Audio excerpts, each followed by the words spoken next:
On পারতাছি না আপনাদের উঠায় খবরটা সোজা করার জন্য। এইটা পারে সুন্নিরা।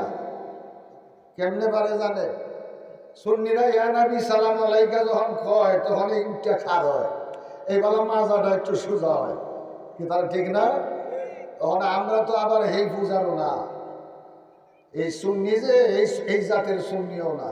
পরিষ্কার কথা, রাগ হইেন না। আমরা আহলে সুন্নাত ওয়াল জামাত, পূর্ণ সুন্নতি তরিকার যে আল্লাহ রসুলের অনুসরণ অনুকরণ, এটা সম্পূর্ণটাই আমাদের কাছে আছে। আর সুন্নিদের কাছে এটা নাই। সুন্নিদের কাছে আছে অধিকাংশ আছে ফাইজলামতি। কথাটা ঠিক না বেটি? অতিরঞ্জিত আল্লাহর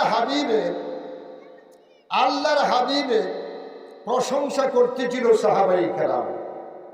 কুরাইশ বংশ থেকে নিয়ে তার মাতা পিতার থেকে নিয়ে দাদা পর্যন্ত যখন প্রশংসা করতেছে, আল্লাহ রসুল গিয়া পিছন দিক দিয়ে একটু দাঁড়াইছে।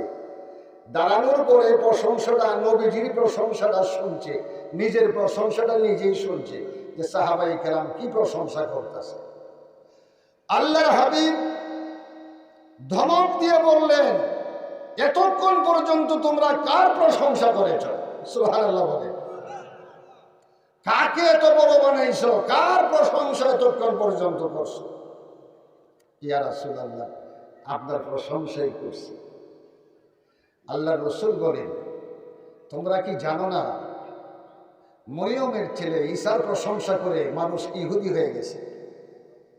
জোরে কর নাউজুবিল্লাহ। ইহুদি নাসারা হয়ে গেছে। তোমরা আমার এমন প্রশংসা করো না যে তোমরাও পথভ্রষ্ট হয়ে যাবে। আল্লাহর রসুল তো অতিরিক্ত করার জন্য বলে নাই, কি কর বলছে সীমাবদ্ধতার ভিতরে প্রশংসা করতে হবে। ঠিক না বেটি?